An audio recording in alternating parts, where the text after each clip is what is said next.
Hello, seventh grade Bobcats. Mr. Flato here. Welcome back to what I hope will be a fantastic short week for you here at the Helena Middle School. On today's Bob lesson, I decided to dive and kind of go a different route with you all. Start talking about some friendship stuff. I had a series of Bob lessons that I would normally show in sixth grade, um, but none of that was sent you guys' way last year. And I know friendships are a huge part of your lives, no matter what age you are.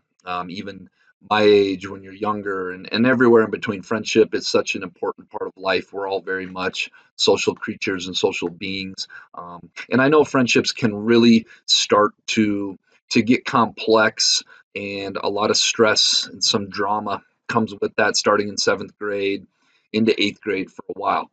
And so, for those reasons, I thought I would maybe address some friendship things. It's a little bit out of order, but I think you guys are seventh graders. I think you guys will handle it. Specifically, going to talk today about the different layers of friendship, the different levels. I kind of compared it in the Bob lesson to a dartboard, where you have your outer circle of friends, and then you have your close friends that are your intermediate circle of friends, and then finally you have your inner circle of friends. Inner circle of friends being the ones you trust absolutely the most, you devote the most time and energy you put into them. And then finally, I conclude with, as you get older and you continue to answer that question of who am I, from age 12 to roughly 19, and I think even beyond, your friendships are going to continue to evolve. Your friendship circle is going to be refined, is the word I like to use, where you're going to have some new ones come in and some old ones leave. And just taking a look at your friendship circle and who belongs where. From roughly seventh grade through high school, the people that are in your inner circle of friendships are probably going to have some of the most influential moments on you. For a lot of you, they're going to be more influential than your own families. For some of you, maybe not. But our friends and who we surround ourselves with is so very important. Therefore, I decided to kind of start addressing it with you all right now. So let's get rocking and rolling on this Bob lesson. I'll probably do a couple weeks of it. This week will be a little different variation of the dartboard in terms of who you hang out with and why. But we'll get into that next week. Hope you guys make it a great short week, and I hope you enjoy the Bob lesson. Before I get going on this Bob lesson, I want to go over a couple different parts of the dartboard for those of you that aren't familiar with darts or a dartboard. If you follow my cursor here, we have three different spots I'm going to be talking about today in terms of levels of friendship. We have the inner circle, which is here represented by the bullseye. We have the intermediate circle, which is represented here as you follow my cursor along and right in the middle. And then we have the outer circle, which is represented on the outside of the dartboard. All right, so now that we're all on the same page with the visual on the three different friendship circles, I'm first going to talk about the characteristics of the inner circle. Now, to review, the inner circle is the bullseye. And you'll notice something about the bullseye. Compared to the other circles, the bullseye is hands down the smallest. And it's like that for a reason. You can't have a whole lot of people in your inner circle. It's just not quite possible from a time and energy and effort perspective. You've heard me say my favorite quote before: would you rather have 100 pennies or 4 quarters? And the reason I say that is because I think when it comes to friendship, I think we're better off having 4 very great friends rather than 100 so-so friends. You'll notice you can't fit 100 pennies inside that little inner circle. But metaphorically, you can fit 4 quarters inside that inner circle. So, characteristics of the inner circle.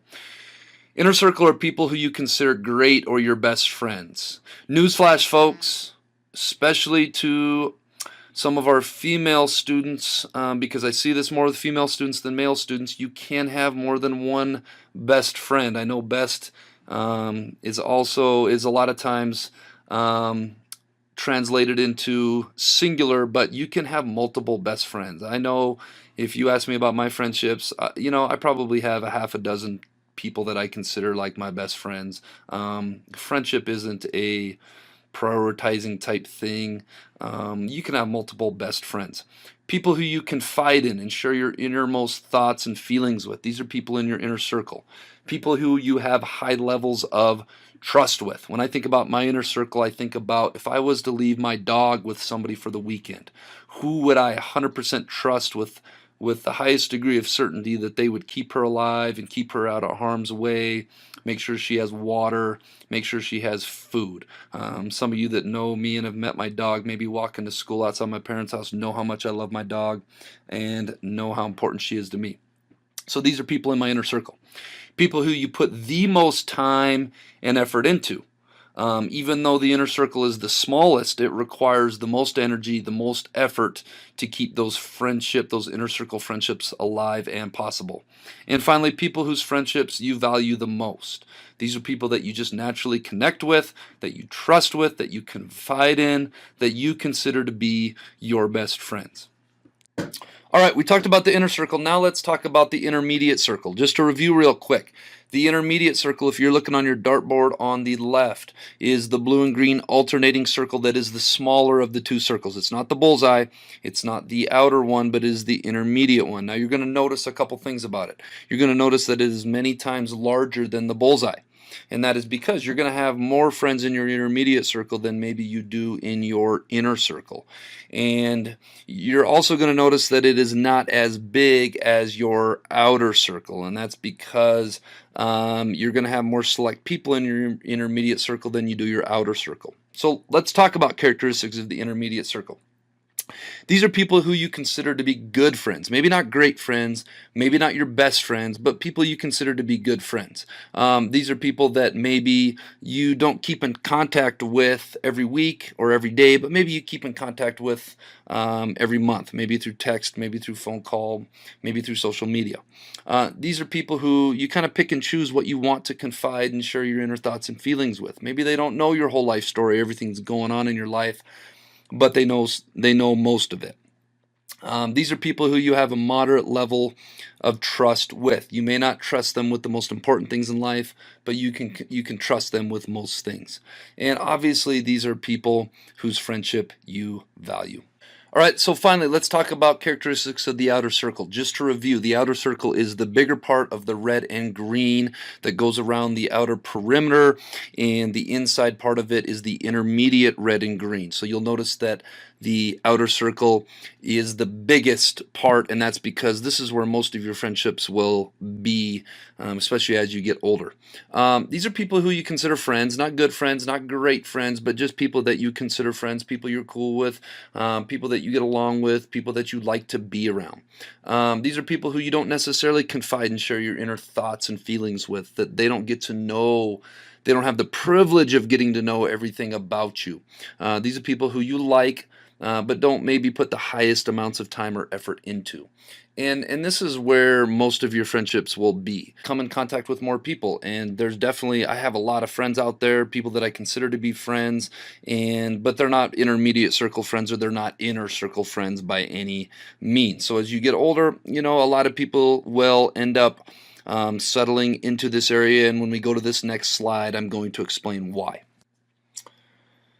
So I'd like next to talk about friendship dartboard movement. Okay, we defined the characteristics of the three levels of friendship. Your inner circle, these are the people you trust the most, you have the tightest relationships with.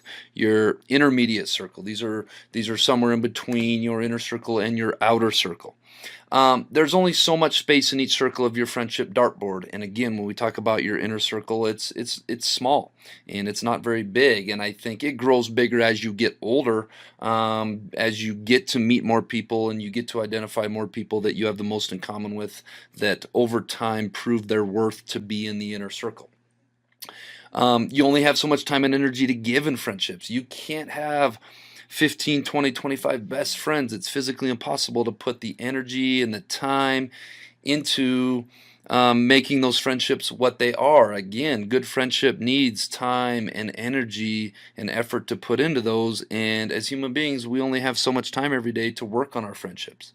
The thing I want to talk about, and I talk about this with a lot of students in my office, is that movement from one circle to the next is fluid and it's constant, and you're constantly moving. I think if you were to ask me 20-some years ago when I was a student at HMS who was in my inner circle, I would say none of those people are in my inner circle today. Some are in my intermediate circle, some are in my outer circle, some aren't even in here, period. If you even look at my life in the last 10 years, I don't know how many people that were in my intermediate circle, or excuse me, that were in my inner circle 10 years ago are still in my inner circle today. That is constantly changing and moving all the time. And I talk to students all the time about that. And that's something that's hard. That's something that's hard to deal with. And I think one of my objectives in doing this lesson is to let you guys know that friends come and go and friends change, and the importance of friendship and the circles of friendship are constantly changing and moving, and that's a normal, healthy part of growing up.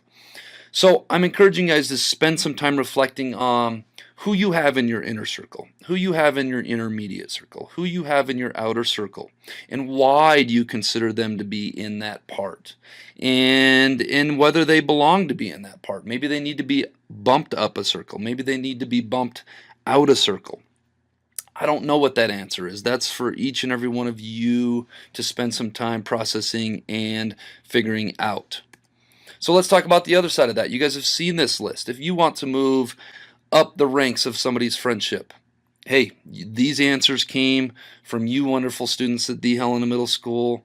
This came from you guys. This is what was important for you guys. If you want to become better friends with somebody, spend more time doing these 20 things. Conversely, if you're not spending a whole lot of time doing these 20 things, think about whether or not you should be. Okay, because we have the answer key right here. This is the 20 most important things from what I heard from you guys, the 20 most characteristics of being a friend from an 11 to 14-year-old at Helena Middle School. All right, this week's Jailbane Question of the Week winners: Amelia Williams, Gabriel Cluis, Mace Hagman, Gene Simmons, Lane Petrie, and Zoe Mogstad. I believe the question from last week was, where's the only spot where today comes before yesterday? Something along the lines of that. It was in the dictionary with the first letters. All right, this week's Jailbane Question of the Week: what has two hands but can't clap? If you think you know the answer, submit your answer to the Bob box by the end of the week. Make sure your first and last name's on it. Tune in next week. All right, Bobcats, let's make it a great week at the Helena Middle School.